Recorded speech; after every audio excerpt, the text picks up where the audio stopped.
Círculo vicioso, por Isaac Asimov. Uno de los tópicos favoritos de Gregory Powell era que no se ganaba nada poniéndose uno nervioso. Así, cuando Mike Donovan bajó dando brincos la escalera, con el cabello enmarañado por el sudor, él se limitó a fruncir el ceño. ¿Qué pasa? ¿Te rompiste una uña? ¡Déjate de tonterías!, gruñó Donovan, excitado. ¿Qué has estado haciendo en los sótanos todo el día? Respiró profundamente y lanzó: Speedy no ha vuelto. Los ojos de Powell se abrieron de par en par un instante y se detuvo en la escalera. A continuación recobró la calma y siguió subiendo. No habló hasta que hubo alcanzado el último peldaño, y entonces... ¿Le habías enviado a por el selenio? Sí. ¿Y cuánto tiempo hace que está afuera? Ahora 5 horas. Silencio. Era una situación endemoniada. Hacía exactamente 12 horas que estaban allí en Mercurio, y metidos ya hasta la cintura en la peor clase de problema. Mercurio había sido durante largo tiempo el mundo gafe del sistema, pero esto era demasiado, incluso para un gafe. Empieza desde el principio y cuéntamelo todo. Estaban en aquel momento en la sala de radio, que es un equipo ya sutilmente anticuado, sin tocar durante los 10 años anteriores a su llegada. Tecnológicamente hablando, incluso 10 años significan mucho. No hay más que comparar a Speedy con el tipo de robot que debían de haber tenido en el 2005. Powell tocó cautelosamente una superficie de reluciente metal.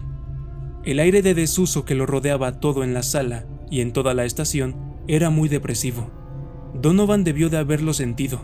Empezó: He intentado localizarlo por radio, pero no he podido. La radio no es ninguna maravilla en la parte de Mercurio donde da el sol. En cualquier caso, no más allá de 2 millas. Esta es una de las razones por las cuales falló la primera expedición, y hasta dentro de unas semanas no tendremos montado el equipo de ultraondas.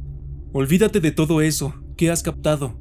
He localizado la señal del cuerpo no organizado en la onda corta. Solo ha servido para conocer su posición. Le he seguido la pista de esta forma durante 2 horas y he anotado los resultados en el mapa. Tenía un trozo amarillento de pergamino cuadrado en el bolsillo de su cadera, una reliquia de la fracasada primera expedición, que arrojó sobre el escritorio con furiosa fuerza y estiró con la palma de la mano. Powell, con las manos cruzadas sobre su pecho, lo miró a distancia. El lápiz de Donovan señalaba nervioso. La Cruz Roja es la fuente de selenio, la marcaste tú mismo. ¿Cuál es?, interrumpió Powell. McDougall nos localizó 3 antes de marcharse. Envía a Speedy a la más cercana, por supuesto, a 17 millas. ¿Pero eso qué cambia? Había tensión en su voz. Son los puntos marcados con lápiz los que indican la posición de Speedy. ¿Hablas en serio? Es imposible. Sí, así es, rezongó Donovan. Los pequeños puntos que indicaban la posición formaban un tosco círculo alrededor de la cruz roja de la fuente de selenio, y los dedos de Powell se dirigieron a su moreno bigote, el signo infalible de la ansiedad. Donovan añadió: Durante las 2 horas que he investigado sus movimientos, ha dado la vuelta a esa maldita fuente 4 veces. Tengo la sensación de que va a continuar así para siempre. ¿Te das cuenta de la situación en la que nos hallamos? Powell levantó la vista brevemente y no dijo nada. Oh, sí se daba cuenta de la situación en la que estaban. Se planteaba tan simple como un silogismo. Los únicos bancos de fotocélulas que estaban entre todo el poder del monstruoso Sol de Mercurio y ellos se estaban agotando. Lo único que podía salvarlos era el selenio. La única cosa que podía conseguir el selenio era Speedy. Si Speedy no volvía, no había selenio. Sin selenio, no había bancos de fotocélulas. Sin fotobancos... Bien, morirse asándose despacito es una de las formas más desagradables de hacerlo. Donovan se frotó salvajemente su mata de pelo rojo y se expresó con amargura. Vamos a hacer el hazmerreír del sistema, Greg. ¿Cómo puede haber ido todo tan mal tan pronto? Envían al gran equipo de Powell y Donovan a Mercurio para informar sobre la conveniencia de volver a abrir la estación minera de Mercurio con modernas técnicas y robots. ¿Y nosotros? Lo echamos todo por tierra el primer día. Además, se trata de un trabajo puramente rutinario. Nunca lo olvidaremos. Tal vez no tengamos que hacerlo, replicó Powell, en voz baja. Si no hacemos algo rápidamente, no tendremos ni que olvidarlo. Ni siquiera podremos contarlo. No seas estúpido. Si a ti te hace gracia, Greg, a mí no. Fue criminal enviarnos aquí con un solo robot. Y tú tuviste la brillante idea de que podríamos arreglárnoslas solos con los bancos de fotocélulas. Ahora estás siendo injusto. Fue una decisión mutua y lo sabes. Una placa de dielectrodo de cabeza fija y unas 3 horas de tiempo. Y en la parte del sol hay fuentes de puro selenio. El espectroreflector de McDougall nos localizó 3 en 5 minutos, ¿no es así? ¡Qué demonios! No podíamos haber esperado a la siguiente conjunción. Bien, ¿qué vamos a hacer? Powell, tú tienes una idea. Sé que es así o no estarías tan tranquilo. No eres más héroe que yo. Venga, suéltala. Nosotros no podemos ir a buscar a Speedy, Mike. En la parte del sol no. Incluso los nuevos trajes antisolares solo sirven para 20 minutos en la luz directa del sol. Pero ya conoces el viejo dicho. Monta un robot para cazar otro robot. Escucha, Mike, tal vez las cosas no estén tan mal. Tenemos 6 robots abajo en los sótanos que podríamos usar si es que funcionan. Hubo una repentina chispa de esperanza en los ojos de Donovan. ¿Te refieres a los 6 robots de la primera expedición? ¿Estás seguro? Deben de ser máquinas subrobóticas. Ya sabes que 10 años es mucho tiempo en lo tocante a los prototipos de robots. No, son robots. Me he pasado todo el día con ellos y lo sé. Tienen cerebros positrónicos. Primitivos, por supuesto. Dijo Powell, mientras guardaba el mapa en el bolsillo. Bajemos. Los robots estaban en el último sótano, los 6 rodeados de enmohecidas cajas de embalaje de contenido incierto. Eran grandes, incluso en extremo, y, aunque estaban colocados en posición de sentados en el suelo, las piernas se esparrancaban ante ellos y las cabezas ocupaban sus buenos 2 metros de aire. Donovan silbó. ¡Mira qué tamaño tienen! Los pechos deben tener por lo menos 3 metros de contorno. Esto es porque están montados con los viejos engranajes McGuffey. He estado mirando su interior, el equipo más miserable que jamás hayas visto. ¿Y los has accionado ya? No, no había razón para ello. Hasta el diafragma está en estado razonable. Pueden hablar. Mientras hablaba, había destornillado la placa del pecho al que estaba más cerca. Había insertado la esfera de 2 pulgadas que contenía la diminuta chispa de energía atómica que era la vida del robot. Fue difícil encajarla, pero lo consiguió, y volvió a atornillar la placa de forma laboriosa. Los controles de radio de los modelos más modernos no eran conocidos 10 años antes. Seguidamente, la misma operación con los otros 5. Donovan dijo, con desasosiego, No se han movido. No han recibido órdenes para ello, replicó Powell, sucintamente. Se dirigió de nuevo al primero de la fila y le golpeó el pecho. ¿Tú? ¿Me oyes? La cabeza del monstruo se inclinó lentamente y sus ojos se posaron sobre los de Powell. A continuación, con una voz áspera y chillona, como la de un fonógrafo medieval, rechinó: ¡Sí, señor! Powell sonrió divertido a Donovan. ¿Lo sabías? Era la época de los primeros robots habladores, cuando parecía que se iba a prohibir el uso de los robots en la Tierra.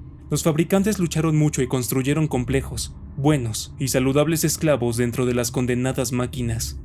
No les sirvió de mucho, murmuró Donovan. No, no les sirvió, pero te aseguro que lo intentaron, dijo Powell y se volvió una vez más hacia el robot. ¡Levántate! El robot se elevó despacio y Donovan estiró el cuello y sus fruncidos labios silbaron. ¿Puedes salir a la superficie, a la luz?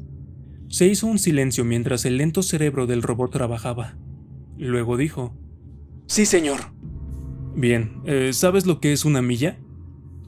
Otro silencio, y otra escueta respuesta. Sí, señor.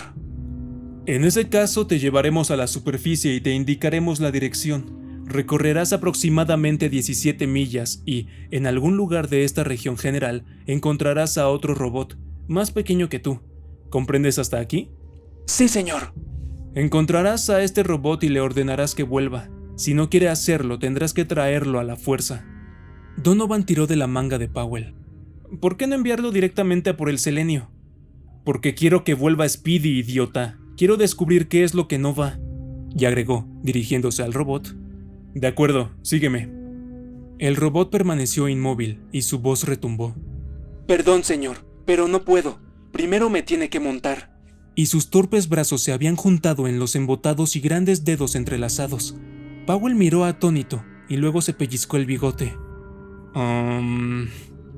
A Donovan se le saltaban los ojos de las órbitas. ¿Vamos a tener que montarlo? ¿Como a un caballo? Creo que la idea es esa, aunque no sé por qué. No veo la razón.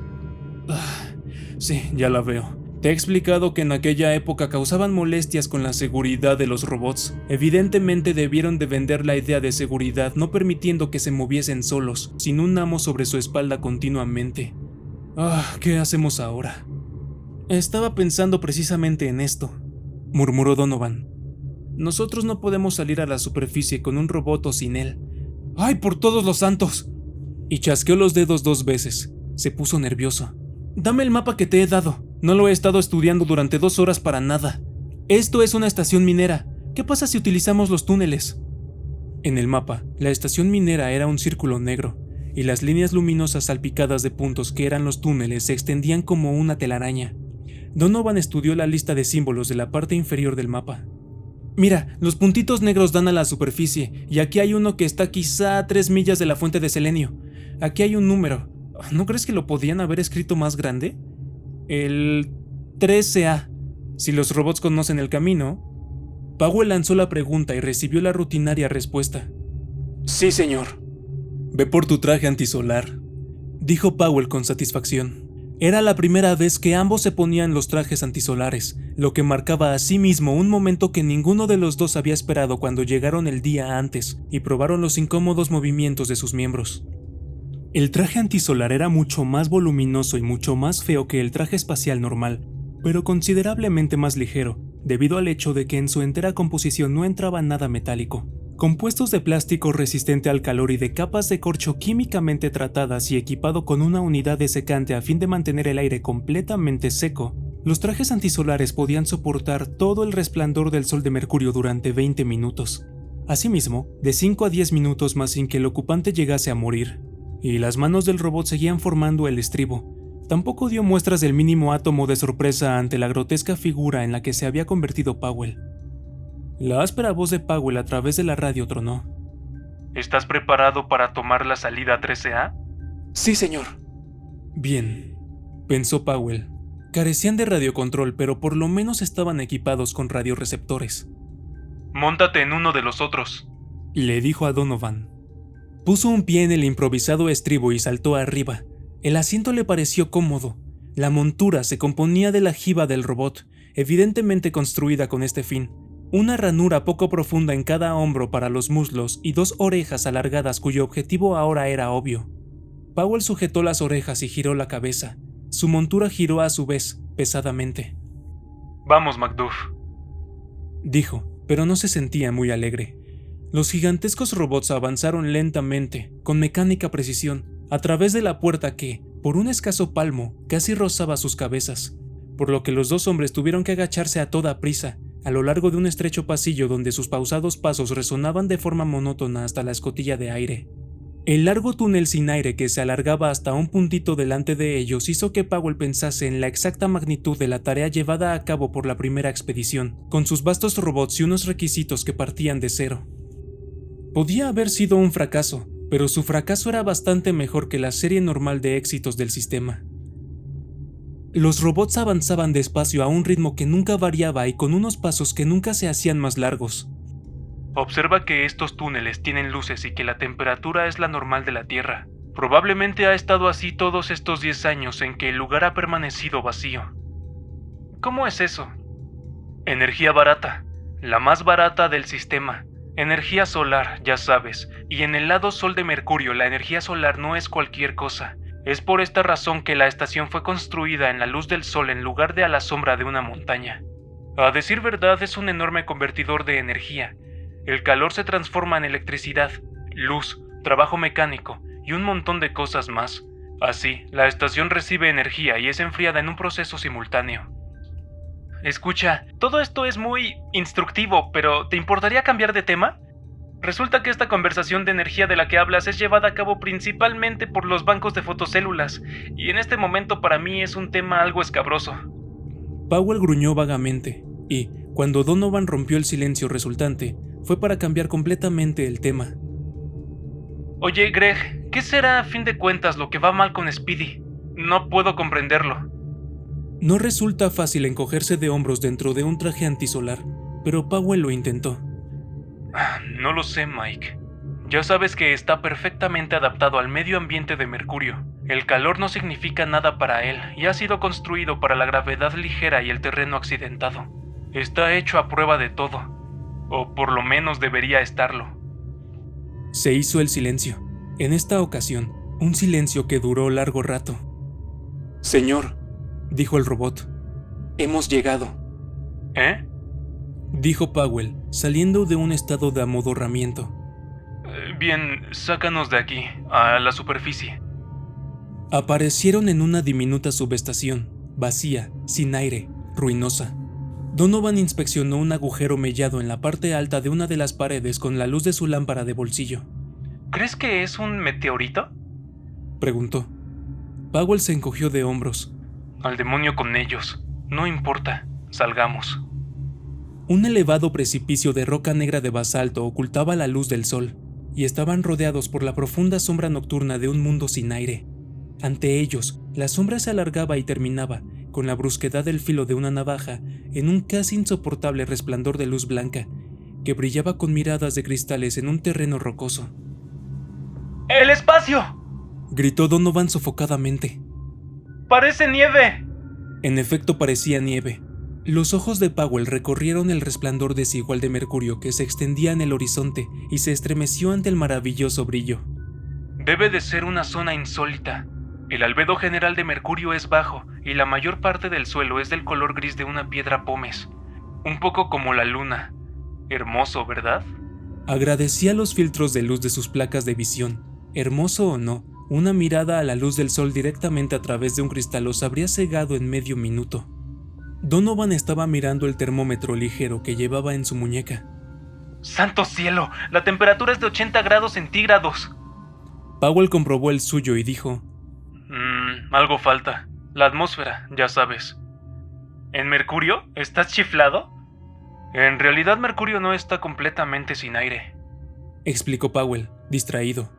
Estaba ajustando los prismáticos a su placa de visión y los hinchados dedos del traje bajaban, torpemente. Hay una diminuta exhalación que se adhiere a su superficie. Vapores de los más volátiles elementos y compuestos que no son lo suficientemente pesados para retener la gravedad de Mercurio. Ya sabes, selenio, yodo, mercurio, galio, potasio, bismuto, óxidos volátiles. Los vapores avanzan en las sombras y se condensan, produciendo calor. Es una especie de gigantesco alambique. De hecho, si utilizas tu luz, probablemente descubrirás que la vertiente del precipicio está cubierta de, digamos, una acumulación de azufre, o tal vez rocío de mercurio. En cualquier caso, no importa. Nuestros trajes pueden soportar indefinidamente unos miserables 80 grados. Powell se había ajustado los prismáticos y parecía tener unos ojos tan pedunculares como un caracol. Donovan observaba lleno de tensión. ¿Ves algo? Su compañero no contestó inmediatamente, y, cuando lo hizo, su voz estaba llena de ansiedad y seriedad. Hay un punto oscuro en el horizonte que puede ser la fuente de selenio. Está en el lugar que indica el mapa, pero no veo a Speedy. Powell se irguió en un instintivo afán de ver mejor, hasta quedarse sobre los hombros de su robot en una posición inestable, con las piernas ahorcajadas, y escudriñando los ojos, dijo: Creo... sí, definitivamente es él. Está viniendo por aquí. Donovan siguió el dedo que señalaba. No tenía prismáticos, pero había un puntito que se movía, negro contra el deslumbrante brillo del suelo cristalino. ¡Lo veo!, gritó. ¡Vamos! Powell había vuelto a sentarse sobre el robot, y su mano dentro del traje golpeó el pecho cilíndrico de Gargantúa. ¡Vamos! ¡Paso ligero!, chilló Donovan, y golpeó sus talones, como espoleando. Los robots se pusieron en movimiento, y el habitual ruido sordo de sus pies era silencioso en la zona sin aire, pues la tela metálica de los trajes antisolares no transmitía los sonidos, solo alcanzaban a oír una rítmica vibración. ¡Más rápido!, gritó Donovan. El ritmo no varió. Es inútil, exclamó Powell, como respuesta. Estos montones de chatarra solo están equipados para una velocidad. ¿Crees que están equipados con flexores selectivos? Habían atravesado la sombra y apareció la luz del sol en un candente remolino que refluyó de forma líquida alrededor de ellos. Donovan agachó la cabeza involuntariamente. ¡Uy! ¿Es imaginación mía o siento calor? Sentirás más dentro de un momento. Fue la inexorable respuesta. No apartes la vista de Speedy. El robot SPD-13 estaba ya lo suficientemente cerca para verlo con detalle. Su grácil y aerodinamizado cuerpo lanzaba resplandecientes toques de luz mientras caminaba a paso largo y ligero por el suelo accidentado. Su nombre derivaba de sus iniciales de serie, por supuesto, pero sin embargo se le adecuaba mucho, pues los modelos SPD estaban entre los robots más rápidos fabricados por United States Robots and Mechanical Men Corporation. ¡Hey, Speedy!, gritó Donovan en un alarido y agitó una frenética mano. ¡Speedy, ven aquí!, gritó Powell. La distancia entre los hombres y el robot errante se iba acortando por momentos, más por los esfuerzos de Speedy que por el lento caminar de las monturas de 10 años de antigüedad de Donovan y Powell. Estaban ahora bastante cerca para advertir que el paso de Speedy era un peculiar y continuo balanceo, un perceptible tumbo de izquierda a derecha y viceversa. Y en ese momento, mientras Powell agitaba de nuevo la mano y enviaba la máxima fuerza a su emisor de radio de auriculares compactos, preparándose para otro grito, Speedy levantó la vista y los vio. Speedy se detuvo con un brinco y permaneció parado un momento con ligero e inseguro balanceo, como si estuviese ondeando en un viento ligero. Powell gritó: «Está bien, Speedy. Ahora ven aquí, muchacho». Después de lo cual, la voz del robot Speedy se oyó en los auriculares de Powell por primera vez. Dijo: «Tunante, vamos a jugar. Tú me atrapas a mí y yo te atrapo a ti. Ningún amor puede cortar nuestro cuchillo en dos, porque yo soy Little Buttercup, la dulce Buttercup». Y, girando sobre sus talones, se marchó corriendo en la dirección en la que había venido, con una velocidad y una furia que formaban gotas de polvo cocido. Y sus últimas palabras, mientras se alejaba en la distancia, fueron: «Cultivaron una flor cerca del gran roble», seguidas de un curioso chasquido metálico que podía haber sido el equivalente robótico de un hipo. Donovan dijo débilmente: «¿Dónde habrá escuchado a Gilbert and Sullivan? Dime, Greg, ¿está borracho o algo parecido? Si no me lo hubieses dicho, no me habría dado cuenta». Fue la amarga respuesta. «Volvamos al precipicio, me estoy asando». Fue Powell quien rompió el desesperante silencio. En primer lugar, Speedy no está borracho. No en un sentido humano, porque es un robot y los robots no se emborrachan. Sin embargo, algo le ocurre, algo que es el equivalente robótico de las borracheras. «Para mí está borracho», declaró Donovan, enfáticamente. «Y todo lo que sé es que se imagina que estamos jugando, y no es así. Es una cuestión de vida o de horripilante muerte». «Está bien, no me atosigues. Un robot es solo un robot. Cuando hayamos descubierto lo que le ocurre, podremos arreglarlo y seguir adelante». «Cuando hayamos descubierto», dijo Donovan, con amargura. Powell lo ignoró. «Speedy está perfectamente adaptado al entorno normal de Mercurio, pero esta región», y su brazo se hinchó al extenderlo, «es claramente anormal. Esta es nuestra pista. Veamos ahora, ¿de dónde proceden estos cristales? Deben de haberse formado de un líquido enfriándose lentamente. Pero ¿de dónde saldría un líquido tan caliente que se enfriase en el sol de Mercurio? De una acción volcánica», sugirió Donovan, al instante, y el cuerpo de Powell se tensó. «De las bocas de los que amamantaban», dijo con una extraña y débil voz, y permaneció muy quieto durante 5 minutos. Luego dijo: «Dime, Mike, ¿qué le dijiste a Speedy cuando lo enviaste a buscar el selenio?» Donovan fue tomado por sorpresa. Maldita sea, no lo sé. Simplemente le dije que fuera a buscarlo». «Sí, lo sé, pero ¿cómo? Intenta recordar exactamente las palabras».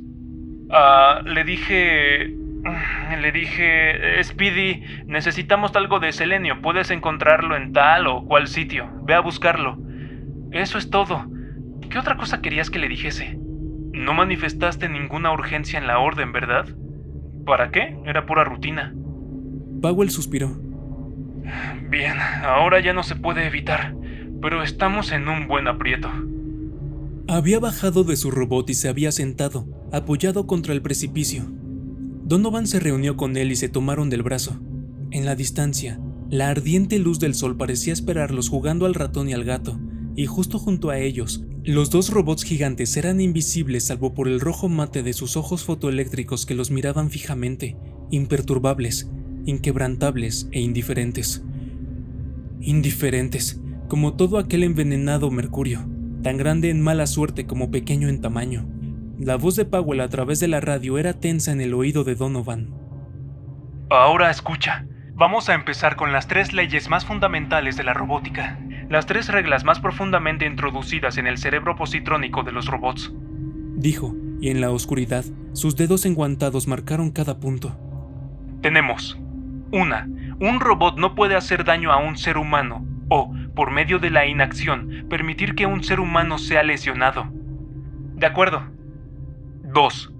Un robot puede obedecer las órdenes recibidas por los seres humanos excepto si estas órdenes entrasen en conflicto con la primera ley. ¿De acuerdo? Y 3. Un robot debe proteger su propia existencia en la medida en que esta protección no sea incompatible con la primera o la segunda ley. ¿De acuerdo? ¿Y dónde estamos ahora? Exactamente en la explicación. El conflicto entre las varias reglas es allanado por los diferentes potenciales positrónicos del cerebro. Digamos que un robot se está dirigiendo a un peligro y lo sabe. El potencial automático que establece la tercera ley lo hace retroceder, pero imagínate que le ordenas que vaya a ese peligro. En este caso, la segunda ley establece un contrapotencial mayor que el anterior, y el robot sigue las órdenes arriesgando la existencia. Ok, esto lo sé. ¿Y qué? Tomemos el caso de Speedy. Este es uno de los últimos modelos especializado en extremo y tan caro como un acorazado. No es algo que deba ser destruido a la ligera. Y entonces la tercera ley ha sido reforzada, lo cual, por cierto, se mencionaba de forma específica en los previos avisos de los modelos SPD, y su alergia al peligro es inusualmente alta. Al mismo tiempo, cuando tú lo enviaste a buscar el selenio, le diste esta orden sin darle mayor importancia y sin un énfasis especial, de forma que el mecanismo del potencial de la segunda ley era bastante débil. Ahora espera, solo estoy exponiendo los hechos. De acuerdo, sigue. Creo que lo voy captando. Comprendes cómo funciona, ¿verdad? Existe algún tipo de peligro centrado en la fuente de selenio. Aumenta a medida que se acerca, y a una determinada distancia el potencial de la tercera ley, inusualmente alto para ponerse de manifiesto, se equilibra exactamente con el potencial de la segunda ley, insólitamente bajo para ponerse de manifiesto. Donovan se puso de pie, lleno de excitación. Y encuentra un equilibrio. Ya lo veo. La tercera ley lo lleva hacia atrás y la segunda lo lleva hacia adelante. Exacto. Por consiguiente, sigue un círculo alrededor de la fuente de selenio, permaneciendo en el lugar de todos los puntos del potencial equilibrado. Y hasta que no hagamos algo al respecto, se quedará en ese círculo para siempre. El eterno círculo vicioso. Añadió, más seriamente. Y esto, en realidad, es lo que lo emborracha. Con el potencial más equilibrado, la mitad de las pistas positrónicas de su cerebro se han quedado desbaratadas. Yo no soy un especialista en robots, pero parece evidente. Probablemente, como le ocurre a un ser humano ebrio, ha perdido justo el control de las partes de su mecanismo de la voluntad. Muy bonito. Pero ¿cuál era el peligro? Si supiésemos de qué estaba huyendo... Tú lo has sugerido, una acción volcánica. En algún lugar justo junto a la fuente de selenio hay una filtración de gas de las entrañas de mercurio, dióxido de azufre, dióxido de carbono y monóxido de carbono. Mucha cantidad, y a esta temperatura. Donovan tragó saliva de forma audible. Monóxido de carbono más hierro da carbonilo de hierro volátil. Y un robot, añadió Powell, es esencialmente hierro. Y prosiguió, lúgubremente. No hay nada como la deducción. Hemos determinado todo nuestro problema menos la solución. No podemos ir en busca del selenio. Todavía está demasiado lejos. No podemos enviar a estos robots caballos porque no pueden ir solos y no nos pueden llevar suficientemente deprisa a fin de que no nos quedemos fritos. Y no podemos tomar a Speedy porque el idiota piensa que estamos jugando y puede recorrer 60 millas mientras nosotros caminamos 4. Si va uno de nosotros... tanteó Donovan. Y vuelve cocido, siempre quedará el otro. Sí, sería un sacrificio de lo más delicado. Fue la sarcástica respuesta. Salvo que esta persona antes quiera llegar a la fuente, ya no estaría en condiciones de dar órdenes. Y no creo que los robots volviesen nunca al precipicio sin órdenes. A ver si lo entiendes. Estamos a 2 o 3 millas de la fuente. Digamos 2, y el robot viaja a 4 millas la hora. Y nuestros trajes solo aguantan 20 minutos. No es solo el calor. recuérdalo. La radiación solar fuera de aquí en los ultravioleta y abajo es venenosa. Ay, solo nos faltan 10 minutos, dijo Donovan. Tanto como una eternidad. Y otra cosa, si el potencial de la tercera ley ha detenido a Speedy donde lo ha hecho, significa que debe haber una apreciable cantidad de monóxido de carbono en la atmósfera llena de vapor de metal, y por consiguiente debe de haber una apreciable acción corrosiva. Hace ya horas que está afuera, y como sabremos, si una juntura de la rodilla, por ejemplo, no se ha desencajado y lo ha hecho caer, no es solo cuestión de pensar, tenemos que pensar deprisa. Profundo, oscuro, malsano, tenebroso silencio. Donovan lo rompió, con una voz que temblaba por el propio esfuerzo de mantenerla fría. Dijo: Dado que no podemos aumentar el potencial de la segunda ley dándole más órdenes, ¿por qué no trabajamos en el otro sentido? Si aumentamos el peligro, aumentaremos el potencial de la tercera ley y lo haremos volver. La placa de visión de Powell se volvió hacia él en una pregunta muda. Escucha, empezó Donovan en cautelosa explicación. Todo lo que necesitamos para sacarlo de su ruta es aumentar la concentración de monóxido de carbono en su proximidad. Bien, en la estación hay un completo laboratorio analítico. Naturalmente, admitió Powell. Es una estación minera. Claro, debe de haber kilos de ácido oxálico para precipitaciones de calcio. ¡Santo espacio, Mike! ¡Eres un genio! Solo un poco, admitió Donovan, modestamente.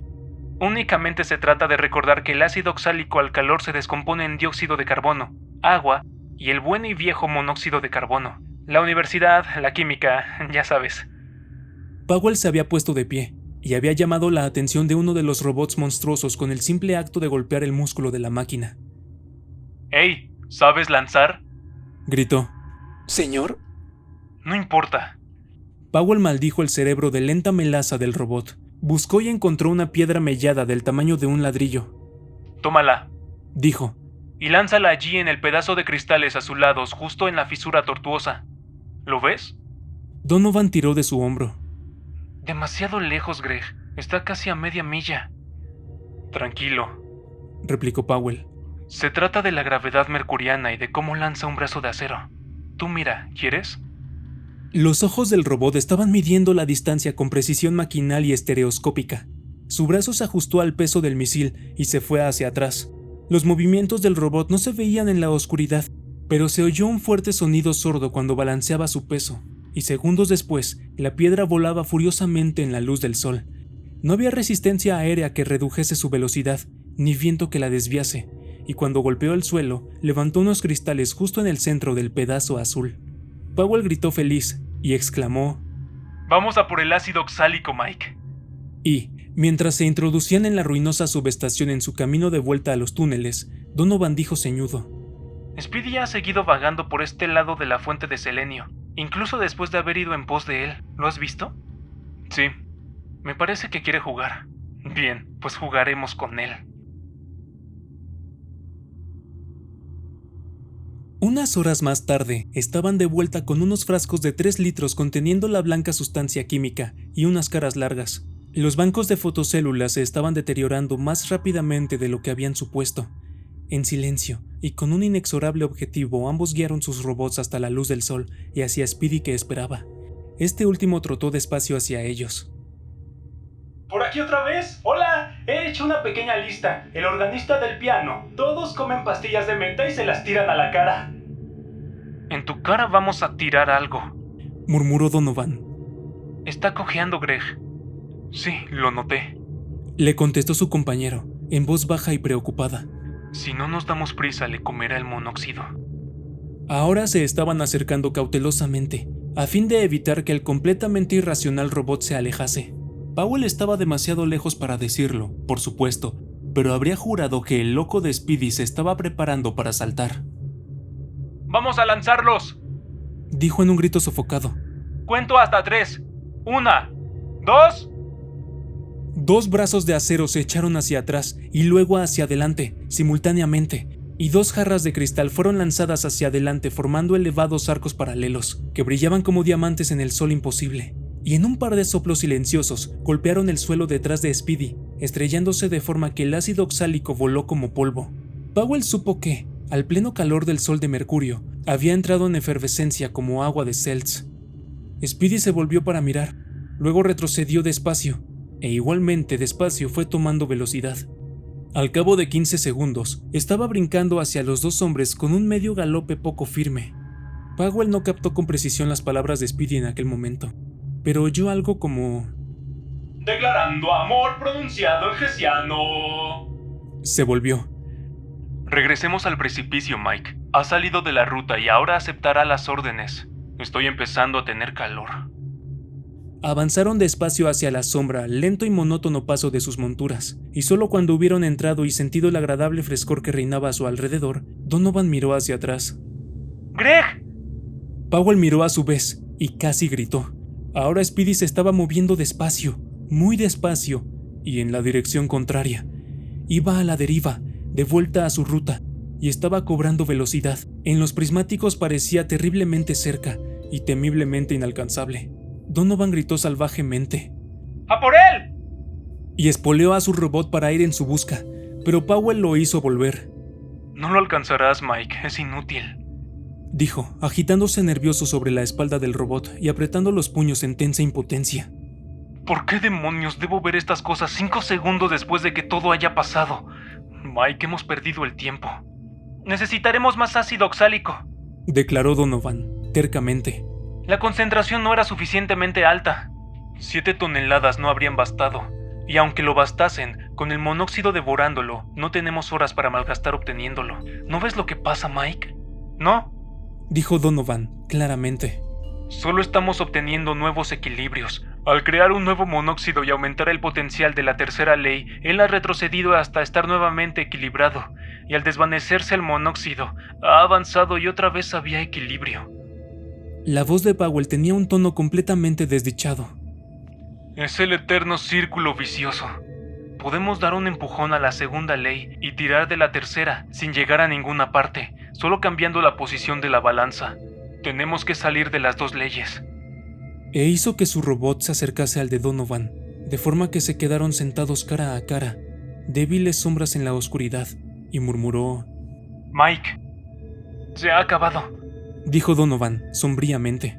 Supongo que volveremos a la estación, esperaremos que los bancos se agoten, nos estrecharemos las manos, tomaremos cianuro y nos marcharemos como caballeros. Y lanzó una risita. Mike, repitió Powell seriamente. Tenemos que ir a buscar a Speedy. Lo sé, Mike, dijo Powell una vez más, y titubeó antes de continuar.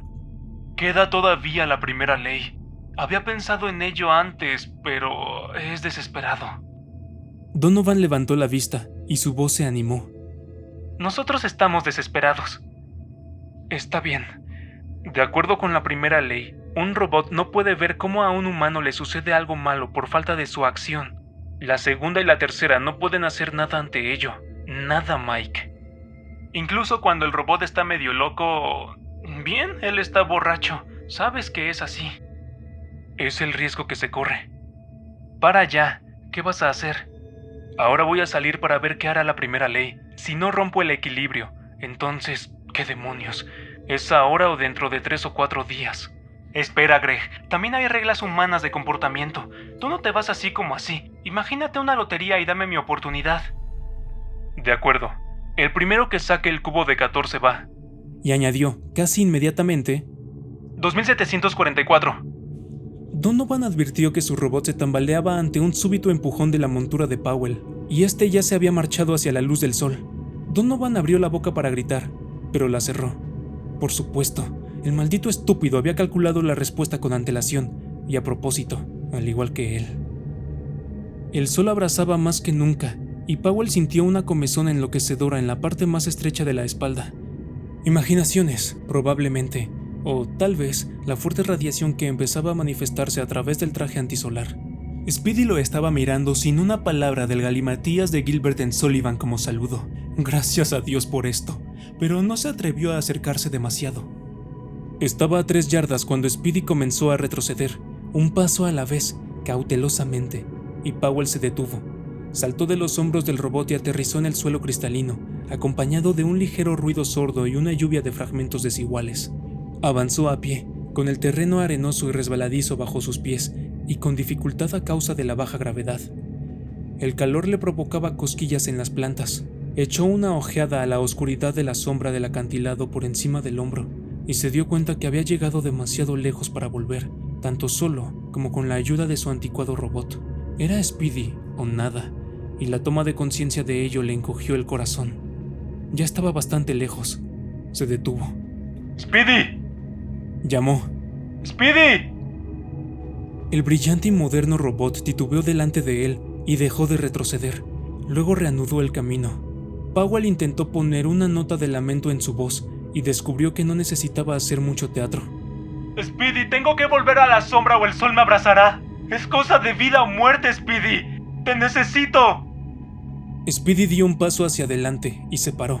Habló, pero ante su sonido Powell gruñó, pues dijo: Cuando uno se tumba con dolor de cabeza y el descanso está prohibido. Se fue desvaneciendo, y Powell, por alguna razón, se tomó un momento para murmurar: Lo lance. Hacía un calor abrasador. Vislumbró un movimiento por el rabillo del ojo y se volvió aturdido. Entonces se quedó petrificado de asombro, pues el monstruoso robot sobre el que había montado se estaba moviéndose hacia él y sin jinete. Estaba hablando. Perdón, señor. No debo moverme sin un señor sobre mí, pero usted está en peligro. Claro, el potencial de la primera ley por encima de todo. Pero él no quería aquella torpe antigüedad. Él quería a Speedy. Se alejó y le hizo gestos frenéticos. Te ordeno que te mantengas alejado. Te ordeno que pares. Era completamente inútil. No se puede luchar con el potencial de la primera ley. El robot dijo estúpidamente: Está en peligro, señor. Powell miró en torno suyo, desesperadamente. No podía ver con claridad. Su cerebro le daba vueltas acaloradamente. El aliento le abrazaba al respirar, y el suelo a su alrededor era una calina trémula. Llamó una última vez, desesperadamente. ¡Speedy, me estoy muriendo, maldito! ¿Dónde estás? ¡Speedy, te necesito! Estaba todavía dando traspiés hacia atrás en un ciego esfuerzo por alejarse del gigantesco robot a quien no quería, cuando notó unos dedos de acero en sus brazos y oyó una preocupada y apenada voz de timbre metálico en sus oídos. Por todos los santos, jefe, ¿qué está usted haciendo aquí? ¿Y qué estoy haciendo yo? Me siento tan confundido. No importa, murmuró Powell débilmente. Llévame a la sombra del precipicio, y rápido. Tuvo una última sensación de ser levantado en el aire, una impresión de rápido movimiento y de calor abrasador, y perdió el conocimiento. Se despertó con Donovan inclinado sobre él y sonriendo ansiosamente. ¿Cómo estás, Greg? Bien, fue la respuesta. ¿Dónde está Speedy? Por aquí. Lo he enviado a una de las otras fuentes de selenio, esta vez con órdenes de conseguir el selenio a cualquier precio. Regresó a los 40 minutos y 3 segundos. Lo cronometré. Aún no ha acabado de pedirnos disculpas por el círculo vicioso al que nos sometió. Tiene miedo a acercársete por lo que tú puedas decirle. Arrástralo hasta aquí, ordenó Powell. No fue culpa suya. Alargó una mano y apretó la metálica garra de Speedy. Todo está bien, Speedy. Luego, a Donovan. ¿Sabes, Mike? Estaba pensando... ¿Sí? Bueno... Se pasó una mano por el rostro. El aire era tan deliciosamente fresco. ¿Sabes que cuando arreglemos las cosas aquí y Speedy sea sometido a sus pruebas de campo, vamos a ser enviados a la estación del espacio próxima? ¡No! Sí. Al menos eso es lo que la vieja dama Calvin me dijo poco antes de que nos fuéramos, y no te había dicho nada al respecto porque en principio estaba en contra de la idea. ¿En contra?, exclamó Donovan. Pero... lo sé. Ahora me parece algo estupendo. 273 grados centígrados bajo cero. ¿No va a ser una auténtica gozada? ¿Estación espacial?, exclamó Donovan. Ahí voy.